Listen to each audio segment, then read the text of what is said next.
we'll sing one short song. We'll sing two songs. We'll sing one Jai Radha Madhava, which describes the spiritual world. It describes Krishna and his eternal consort Radharani. We believe not in just the Supreme God, but we believe that Supreme Lord is both He and She. So the He part of God is Krishna, and the She part of God is Radharani. She is His power. As far as I know, in Christianity also there were some strands which were worshipping God and Sophia, female part of God. And they are eternally performing their pastimes in Vrindavan. So this is a description of Vrindavan with its nice Yamuna river flowing in Vrindavan, and with his wonderful devotees who exchange love with Krishna. His father and mother, Yashoda, and other cowherd men. So Krishna has chosen a very Swiss occupation to engage himself for eternity. He deals with cows, and they produce milk, very good milk in very large quantities. And he has fun for the whole eternity, and he wants us to join in his fun. Jai Radha Madhava Kunja Bihari, Jai Radha Madhava Kunja Bihari, Gopi Jana Vallabha Giridharadhari, Gopi Jana Vallabha Giridharadhari, Yasoda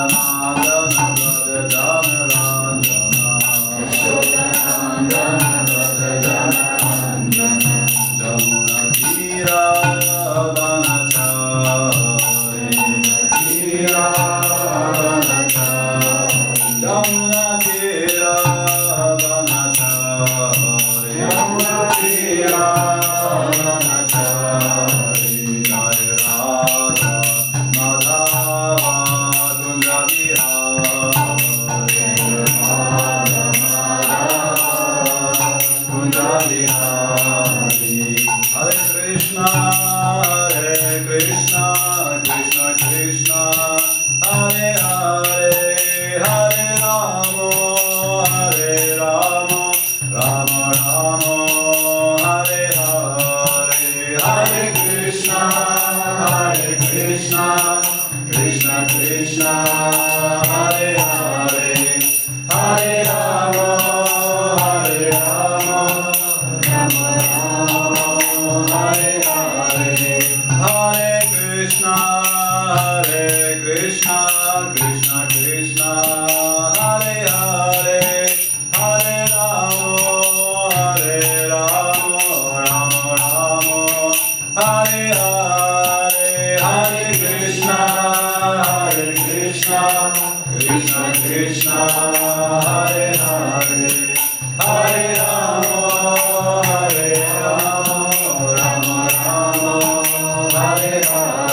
Krishna, Hare Hare, Hare Rama, Hare Rama, Rama Rama, Hare Hare, Hare Krishna,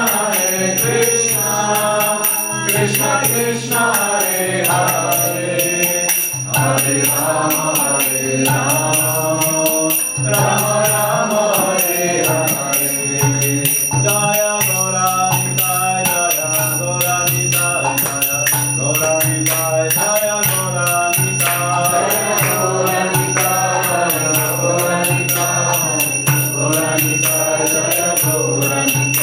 Jaya Krishna Balaram, Jaya Krishna Balaram, Jaya Krishna Balaram, Jaya Krishna Balaram, Jaya Krishna Balaram, Jaya Krishna Balaram, Jaya Krishna Balaram, Jaya Krishna Balaram. Jaya Radha Shama Sundar Radha Shama Sundar Radha, Jaya Radha Shama Sundar Radha Shama Sundar Radha, Jaya Radha Shama Sundar Radha Shama Sundar Radha, Jaya Radha Shama Sundar Radha Shama Sundar Radha. Jaya Prabhupada, Jaya Prabhupada, Jaya Prabhupada, Shila Prabhupada, Jaya Prabhupada, Jaya Prabhupada, Jaya Prabhupada, Shila Prabhupada. Hare Krishna. Om Namo Bhagavate Vasudevaya. Om Namo Bhagavate Vasudevaya. Om Namo Bhagavate Vasudevaya. Om Namo Bhagavate Vasudevaya. Om Namo Bhagavate Vasudevaya. Om Namo Bhagavate Vasudevaya.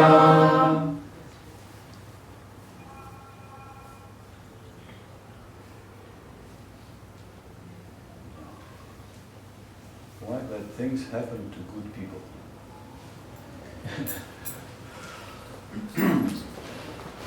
This is a big question. Why bad things happen to good people? Did you ever think about this question? This question has been troubling religions since thousands of years. In fact, there's a whole department of Christian theology called theodicy, justification of God. So trying to exonerate, trying to justify God in what we see in this world, seeing so much suffering. This is also one of the biggest arguments for atheists or agnostics, mostly atheists, who are saying that if God actually existed, then how would he allow suffering in this world? How would he allow so many bad things happen to apparently innocent people? Some big earthquakes. I think it was Voltaire speaking about big earthquake in Portugal in the 18th century, which killed so many thousands of people. And he said, how would a good God allow to die, for so many people to die, and many of them were apparently much better than the others. Okay, maybe few were bad, but were all of them bad? Sometimes as devotees, when we become devotees, when we try to practice spiritual life, we also wonder after some time, why am I suffering? Or why this happened to me or that happened to me? Or sometimes we see some other devotee suffering and we think, oh my God, why this happened to him? He looks like a good guy or a good girl. And then something happens. So the answer to this question is quite complicated in many religions, and I decided to bring up this point in connection with something very controversial in Krishna consciousness, something that maybe is not for public lecture, but so if you want to catch me in controversy, here is your time, and so you can try to see if you can catch me at saying some outrageous things. Some things will be outrageous, but I think it's good to talk about them. So, the answer to this particular question in our tradition, in Vaishnavism, as well as in Hinduism also, and in Buddhism, is not so complicated. In fact, you can pretty well answer this question just by saying one word, karma, or reincarnation. In other words, maybe I am good now, maybe I think that I'm good now. I haven't punched anybody in the nose in the last 30 years, or maybe even 32. Yeah. And so I'm a good person, right? I haven't murdered anybody, at least nobody bigger than an insect. And so I think I'm good. And so why things happen to me that I don't like? But I lived already before, many times. And we see some traces of these lives in our mind, in our inclinations. We see that Mozart, for example, starts writing amazing music from the age of 5 or 4. We see actually children also starting to play music from the age of 4, which is quite amazing. We see some people having an exceptional talent for mathematics. They like mathematics, amazing as it may sound. I also like mathematics. I actually studied mathematics in the university. Don't hate me after that.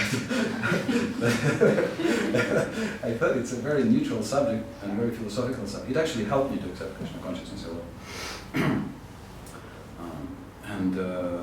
Yeah, so why? Some people are inclined to philosophy from a very early age. So somebody's, we may even have people who were brought up in very similar conditions. Sometimes we even have twins.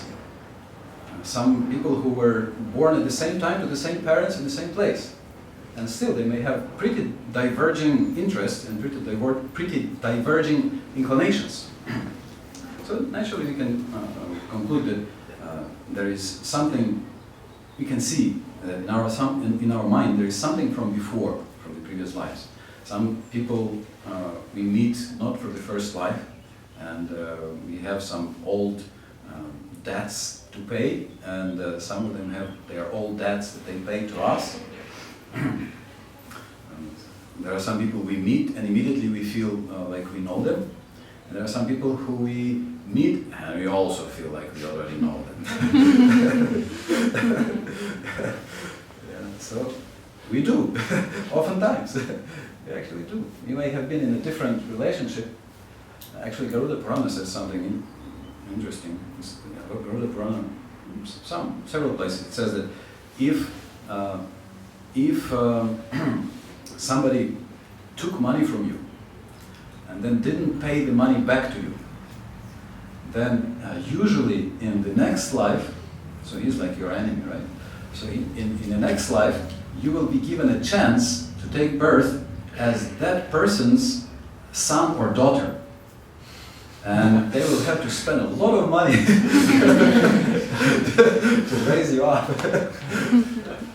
I don't know what's for Switzerland. I know in America that to raise a child is to 21 years of age costs $300,000. So that's quite some money.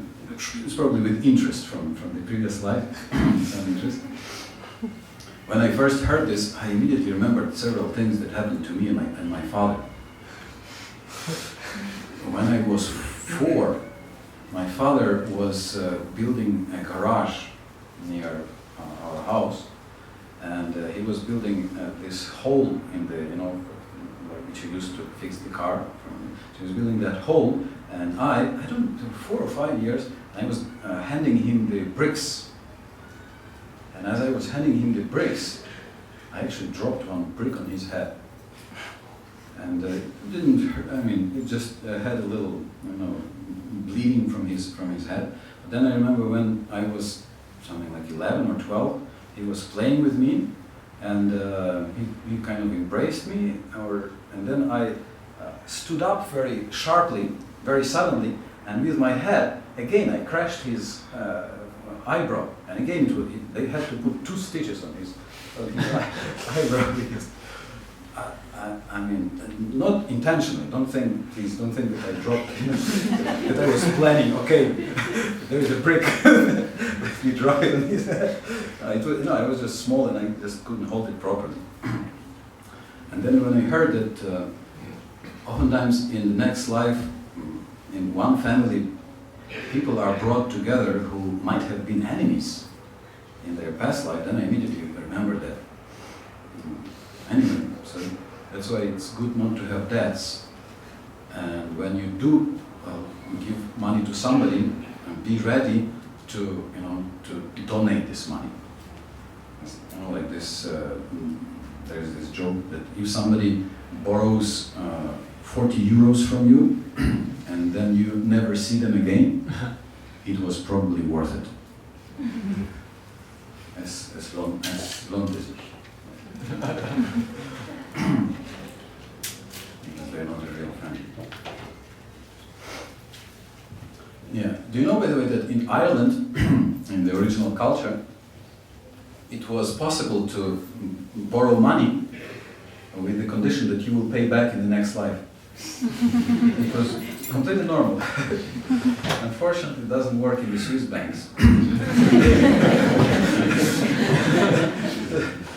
Or maybe fortunately, because you will be bound for the next life. You will already be born with some very heavy debt with high percentage, high interest. Yeah. So the first answer to this is karma. Karma and reincarnation. Debts from previous lives. So for many lifetimes we have collected some debts, and they are coming out in different forms. And also that's why we are collected usually in some places. So when we are born in a certain country, or when we are surrounded by certain people, usually these are people with some similar karma. So first, karma, debts from previous lives. And dash, can you put the dash? This is a slash. Dash is a hyphen or column.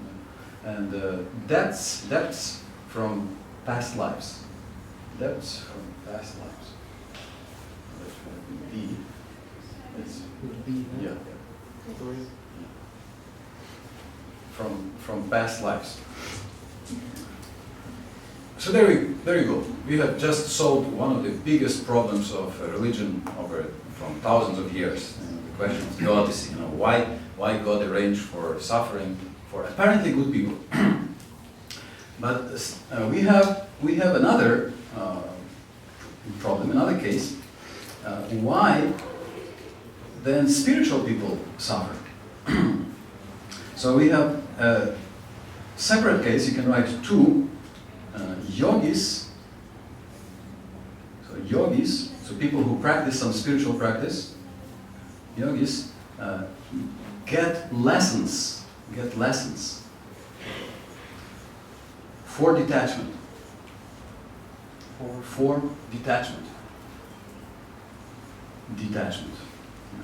So in other words, if you practice spiritual life, especially if you practice some devotional form of yoga, like bhakti yoga, you are not just trying to realize that you are soul, but you are trying to connect with the absolute truth, with the Supreme Lord, through bhakti, through loving service. Then, according to the declaration of the scripture, the last S, you can remove the detachment. Without this. Yeah, thank you, Adi-Purusha. I have a Swiss namesake, Adi-Purusha also. It's so nice. He's Adi-Purusha and I'm Adi-Purusha. Yeah. So Krishna says in the Shastra that if somebody surrenders unto me, then I remove his sins. I purify him from sins. So then it would seem to be logical that if he purifies you from sins, then also past lives' debts will also be purified. Then you will not have to suffer in this life for some past life debts. However, we see that devotees and also or yogis, and even very serious, oftentimes especially serious, may also suffer. In fact, we see this so often that sometimes a spiritual person is known to be not very wealthy, or sometimes it is even considered that okay, only serious religion is for maybe for people who didn't make it in the material life. They couldn't become a millionaire, so okay, they can go to the monastery and they get fed. They get some food on their table or something. That's it. Of course, a misunderstanding. So, however, the phenomenon is there. Sometimes a spiritual person may suffer. So why does a spiritual person suffer even though their karma is being cleared just by their yoga, by their understanding their spiritual nature? This question is so old that it actually makes it into the Bhagavatam. So in the 10th canto of the Bhagavatam, this question is asked by Yudhishthira to Krishna. At the end of the Bhagavatam, Yudhishthira, who is a brother of Arjuna, to whom the famous Bhagavad Gita was spoken. So we have Krishna and Arjuna, and Yudhishthira is his elder brother. So they were the emperors of the world after this war, to which Bhagavad Gita was spoken. So Yudhishthira asks Krishna, can you please explain to me? And here comes the outrageous and controversial part, which I feel a little nervous about presenting in a Sunday Feast lecture, but I already did it once, so maybe it will work also this time. So, Yudhishthira is asking, why is it that some devotees who are worshipping you, and Krishna is the husband of the goddess of fortune, as we said, he god and she god. So she god is the goddess of fortune. So whatever good there is, all the good luck, all the wealth, all the power, that's her. That's coming from her. So Krishna is the husband of all, of the goddess of all wealth and good fortune. And still, we see that very often your devotees may be quite poor. Whereas we see that there may be non-devotees, or they may be devotees of, he speaks specifically about Lord Shiva, worshippers of Lord Shiva, they seem to be quite well-to-do. I remember a story, how in one temple, somebody came to the temple and said that you should worship Durga. I also was a devotee of Krishna, but I didn't get much on that, all of that. But then, as soon as I prayed to Durga, then the same day somebody brought me a big bag of rice. Just the same day, I just prayed to Durga, and immediately somebody brought me a bag of rice. So this really works. This is a real thing. Durga, she's the goddess of material nature. So she can bless you, she can give you things. So she is the wife of Lord Shiva. Yudhishthira is saying, so why is it we see that somebody is worshipping Lord Shiva, who, when you see how Lord Shiva lives, he lives under a tree. He basically he lives naked. Basically, almost. And still his devotees are enjoying some wealth, whereas your devotees sometimes are suffering from poverty. So why is it? And then Krishna says something that can make some of you run away from here and never come back. I hope it will not. I hope it shouldn't. It doesn't have to, but it can. So what does he say? This is 88:8. And Canto 10, chapter 88, text 8. Shri Bhagavan Uvacha Yasyaham Anugrihnami Harishye Tad Dhanam Shanai Tato Dhanam Tyajam Tyasya Svajana Dukkha Dukkitam. Oh my God. The personality of Godhead said, if I especially favor someone, I gradually deprive him of his wealth. Oh my God. Can you imagine? It's not all. Then the relatives and friends of such a poverty-stricken man abandon him. Maybe it will not happen in Switzerland, you're nice people. But it may sometimes happen, when you are wealthy and everybody is your friend. When you're not so wealthy, all of a sudden, there are not so many friends anymore. In this way, he suffers one distress after another. Oh my God. There's a big commentary here.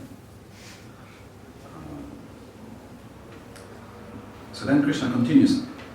Then this person, he tries to earn money and tries to earn money. It doesn't work very much. So then he takes shelter in Bhakti Yoga completely.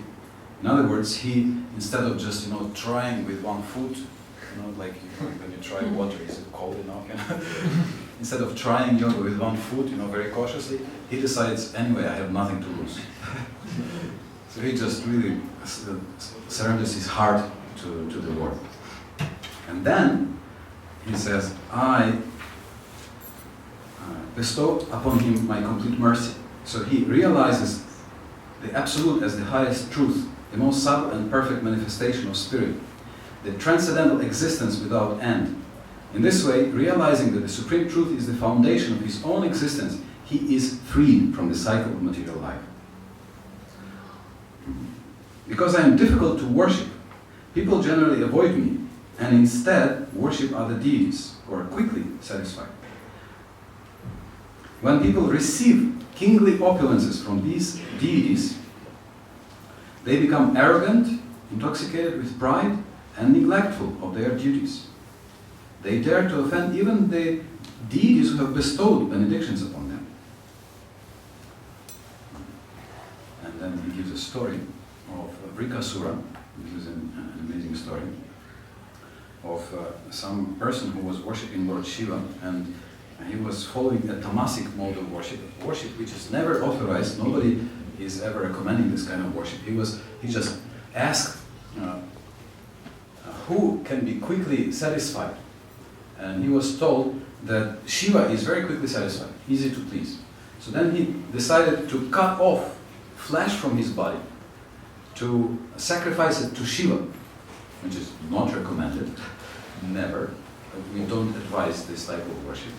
Even if you want to quickly please Lord Shiva or whatever.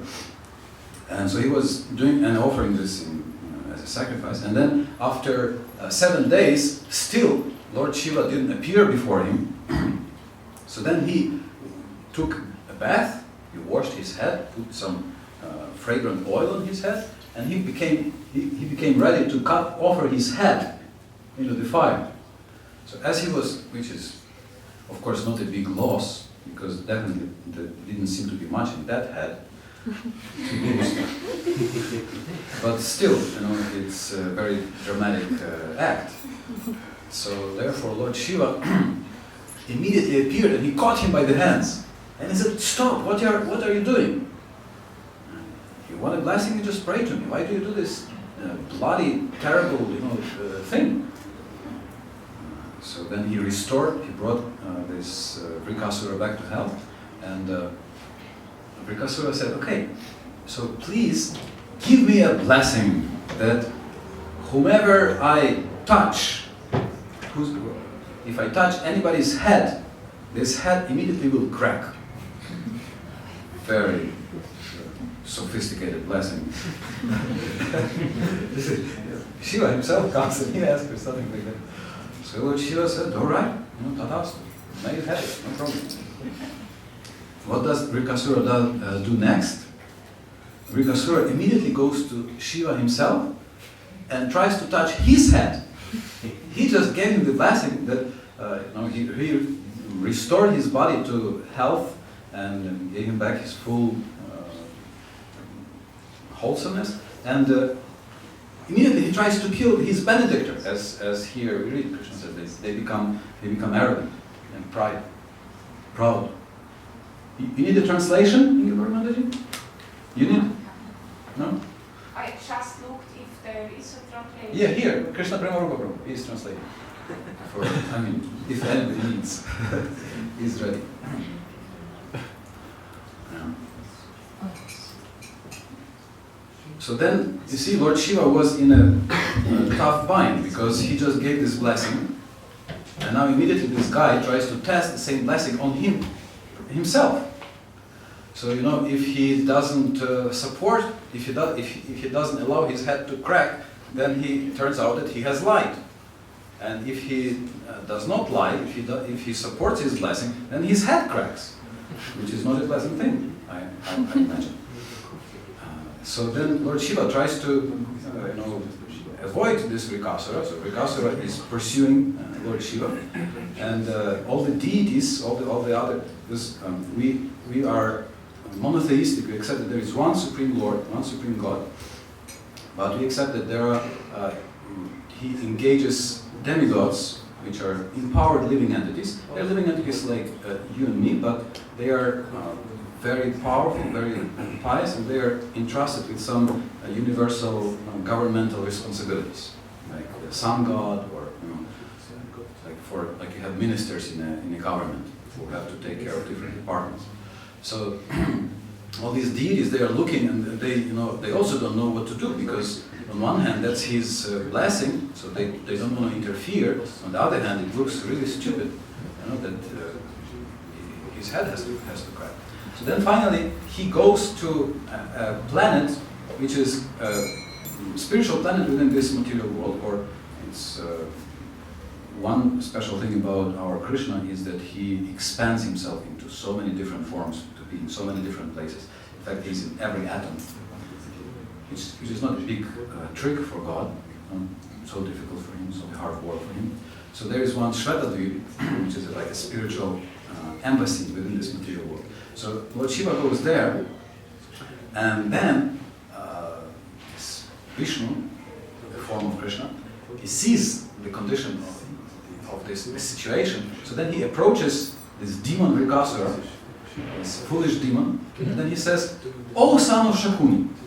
So he shows that he knows his father, so that he has some little trust. So that's one thing, he gains his trust. And then the second thing he says, "Why are you giving your body so much trouble? We are getting all the pleasures through the body, and you are exerting yourself so hard. Just take a little rest."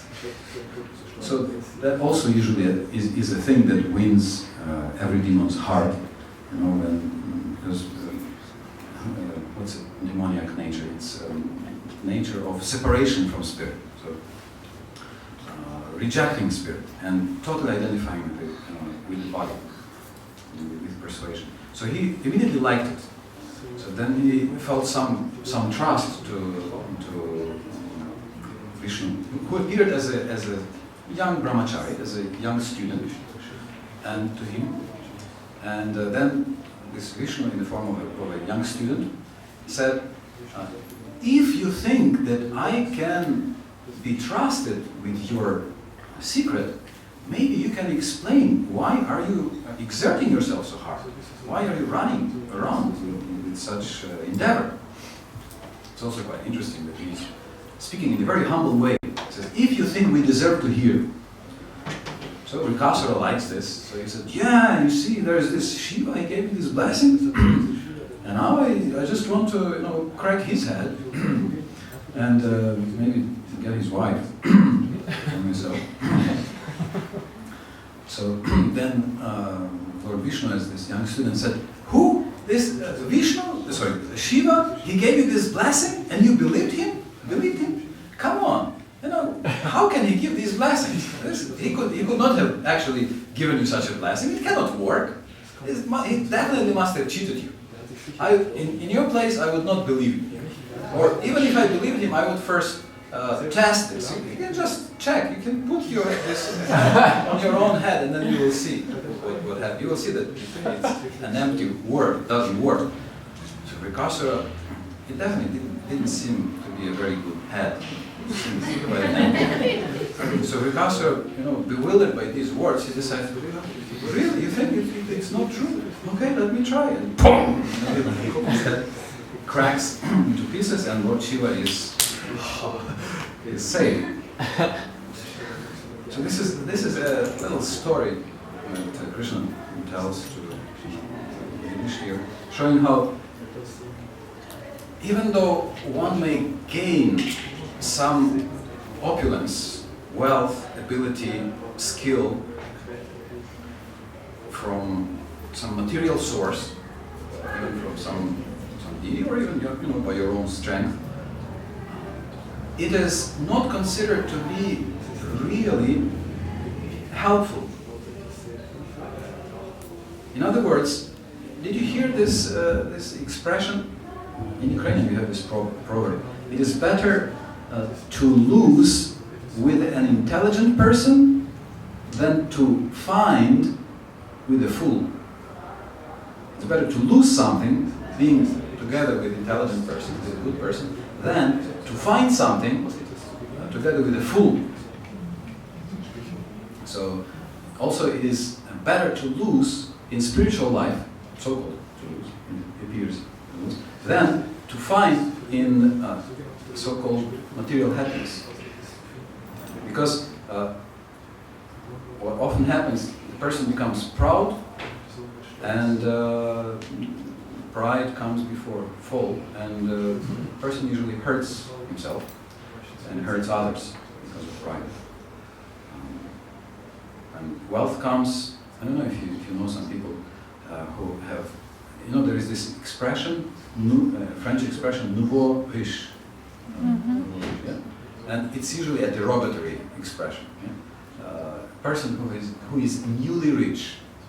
Newly rich is usually a proud person with whom it's impossible to speak, and he's always trying to impress you with his newfound wealth.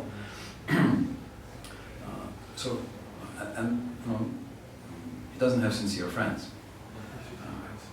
Whereas if you lose, or if you suffer as a yogi, or as a spiritual person, or as a devotee of Krishna, or of any other form of Krishna, Christ, His Son, or Allah, whatever, we accept that all who worship the Supreme Lord are Vaishnavas, our brothers. So, if you lose as a yogi, as a devotee, actually it leads you to a deeper understanding, makes you more humble, and helps you to learn all the important lessons in life. And then, after that, you will not be bound. You will not experience this karma, this chain of suffering. Sometimes reward, sometimes not so much of a reward, but more of a punishment. So you become free. And then, once you have learned that lesson, you can even get, then certainly Krishna, the Supreme Lord, can give you wealth and opulence and anything to use in his service, no problem. Like Srila Prabhupada, he was actually quoting this same verse, 1088:8, one to whom I give a special mercy. Again, don't be afraid, it doesn't necessarily happen to everybody. It's not a standard mercy, it's a special mercy. So if you are really into advancing very quickly, if you are very sincere, if you want to get a spiritual understanding very quickly, then maybe the Lord will help you a little bit through some circumstances that may be not looking so favorable. But Prabhupada was quoting this verse in connection with his own life. He was saying that he thought that he will become a very wealthy person. His idea was, because astrologers told him, you will be rich as Birla. So here you may not have heard about Birla, but in India you have heard about Birla. He's one of the richest Indians, with a lot of money. And so Prabhupada was thinking, okay, so he had some chemical factory. Srila Prabhupada is the teacher who translated these books and brought Krishna consciousness to the West. This is form of Srila Prabhupada. So So Srila Prabhupada is the founder of Krishna consciousness movement in the West. So Srila Prabhupada said that I thought I will earn a lot of money in my factory, and then I will publish books and I will spread Krishna consciousness all over the world with the help of these resources. And it didn't work. Well, he had, like 1 or 2 factories. He had some stores, drug stores, and pharmacies. But then something was stolen from one factory, something was stolen from another factory, then there was a quarrel in the family, then something happened there, something happened here. And he was losing all of these things. And then his teacher, his guru, came to him in a dream. Came to him in his dream and told him, become a monk. He was a family person, and Bhaktisiddhanta came to him 2 times. One time, another time he came and said, take sannyas, become a monk. And Prabhupada was saying, I woke up and I was terrified. I was thinking, how, why? I'm a family person, how do I become a monk? But then he actually left the family and he became a renunciate. So he lived a very austere life. And then in one monastery, another disciple of his guru, who was 90-something years, Muni Maharaj, he was 90, I forgot how many, 98 years, something like that, as far as I remember. He told him, old man, he said, if you take sannyas, if you become a monk, I will also take sannyas. I will also become a monk. So he told Srila Prabhupada. So Srila Prabhupada, now he had a company, he also, and then his godbrother told him that if you're a monk, it's better for preaching. You can be more free and you can travel and preach.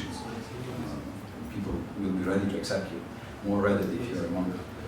In other cases. So then Prabhupada said, okay, let me take sannyas. So then he took sannyas. He was living a very austere life. He was translating, printing these books, basically for several decades. He was, till the end of his life, he was living a very special lifestyle. Once in an interview, some journalist asked him, you have a very hard lifestyle for your monks. They are working, distributing books, and they early in the morning they wake up for the service in the temple. So it seems like they sleep 6 hours or something like this. So it seems very austere. So Prabhupada said, all the great people slept little, like Napoleon or whatever. Many famous people, they slept very little. So what's the problem with that? So then they said, how much do you sleep? They thought, now we will catch him, that they're collecting so much money and he's just probably enjoying. So Prabhupada said, well, I go to bed at 10 and I wake up at 12 to translate the books. That's what he did. He was traveling all around the world. He was managing, he was preaching, giving lectures, and he was translating in the night from 12 to about 4 or 5. That's why we have so many books translated by him and commented. So one of his disciples said, so yes, Prabhupada sleeps 4 hours. So Prabhupada said, no, I go to bed at 10 and I get up at 12. So it's 2 hours. So Prabhupada lived quite of course, it's not recommended materially. If you're not on such a spiritually elevated platform, it may be bad for health. If you sleep so late. We recommend be balanced. Sleep properly to get proper rest. But Prabhupada was showing that he could live like this for 20, 30 years, and he was more energetic than his young disciples. When he was walking in the morning, then his young disciples, he was walking so fast that his 19-year-old disciples, they were praying to Krishna, praying that, oh, may Srila Prabhupada stop now and turn back already, because he was so energetic. It didn't adversely affect his health. So Prabhupada took sannyas, he lived very austerely, then he went to the West. Again, it was a struggle for a long time. And then he started preaching, and then some people started joining. It was the hippie days, it was the counter culture revolution, the very special days. And many people were interested in spiritual life. Many people were interested in philosophy. Many people were interested in yoga. So many young people joined, and so then they started distributing books, they started distributing magazines, and in fact, within a matter of just a few years, Prabhupada, we can say, became a billionaire.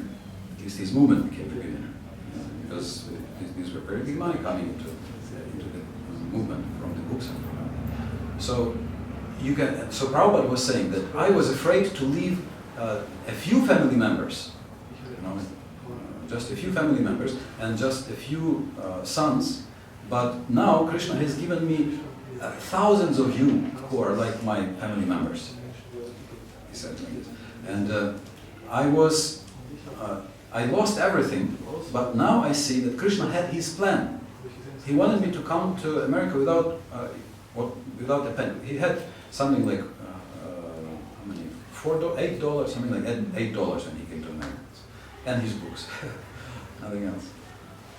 And he started just by his preaching, and he created this movement. So it doesn't mean that if you are a yogi or if you are devotee that you must be poor or you must suffer.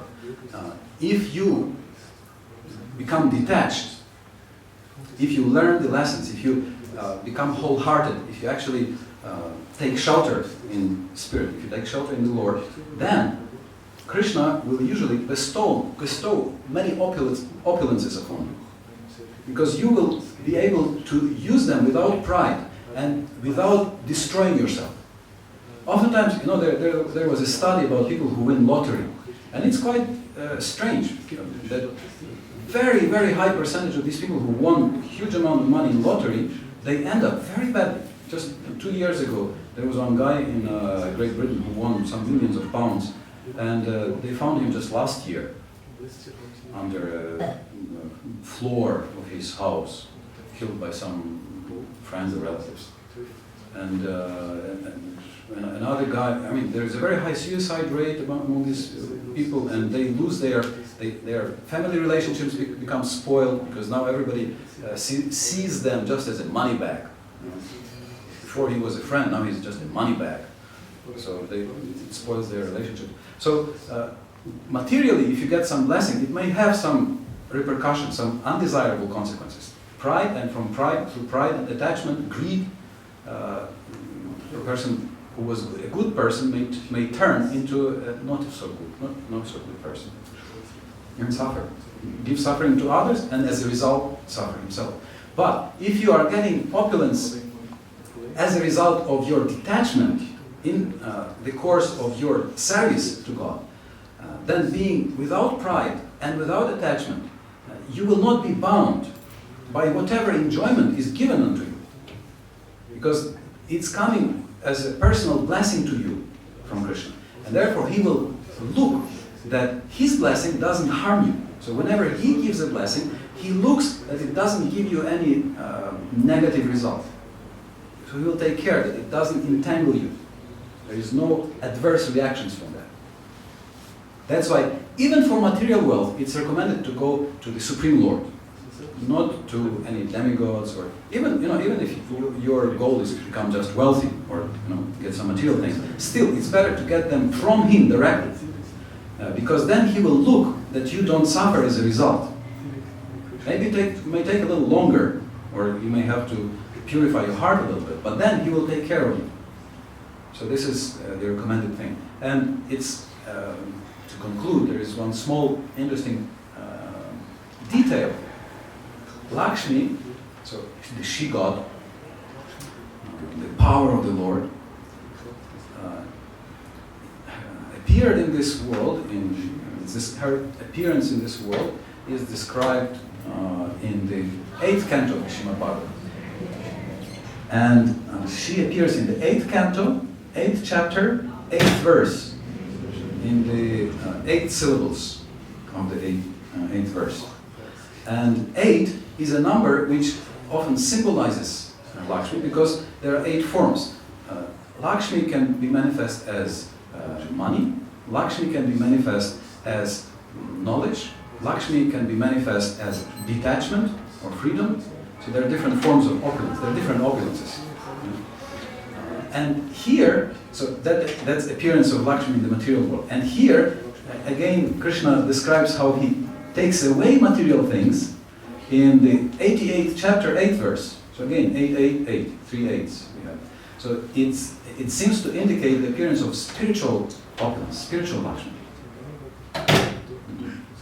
that Krishna can bestow upon you when you become detached, when we learn our lessons, and when there is no danger that we will misuse to harm others and ourselves these blessings. Thank you so much for your attention. And do you have any questions, objections? Thanks a lot for your wonderful lecture, as always. I was wondering, why do the pure devotees of the Lord pay for the sins of others, like Lord Christ paid for the sins of others? Why? Or gurus normally take the sins of their disciples and they explain to me. Why? Why do they pay for the sins of others? It's a nature of a saint. When you have a saintly nature, you are ready to help another person even at your own cost. Isn't it? When you see somebody suffering, what's mercy? Mercy is defined as inability to tolerate another's suffering. So we see Rantidev in the 9th canto. He says, may me take all the sins from everybody. Prahlad Maharaj also says, I don't want to get liberation myself, but I'm feeling sorry for all these people who are entangled in their so-called happiness, and therefore they are suffering. They think that they are pursuing happiness, but in the course they experience so much suffering, so much misery. So he says, therefore, Prahlad Maharaj, Rantidev, another example is Vasudev Datta, they say, give all the bad karma, all the sins of all these people onto me. Let me suffer for them, but please make them free. He's ready to suffer. He says, as far as I'm concerned, I don't mind. I do not identify with the body. I'm always in ecstasy by thinking about Krishna.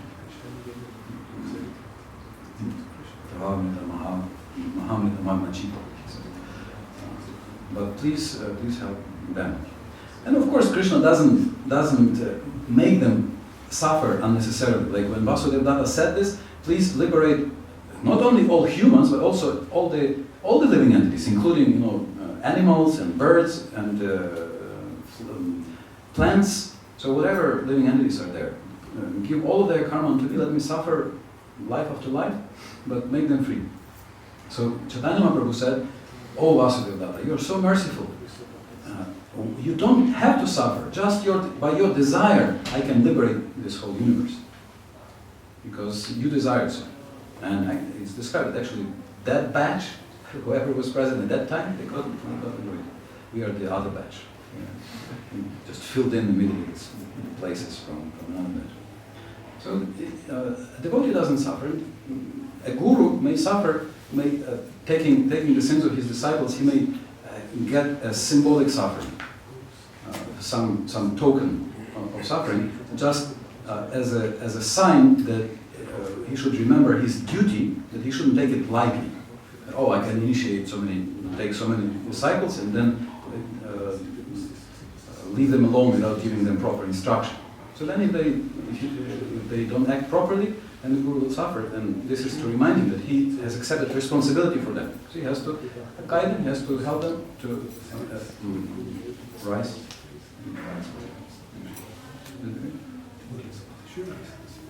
Okay.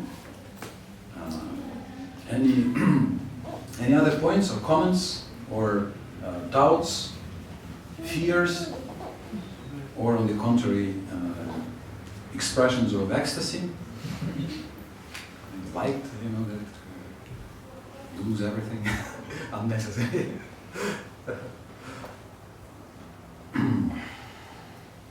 So I take this as a sign of agreement that you all agree, and invite you every Sunday and every day here.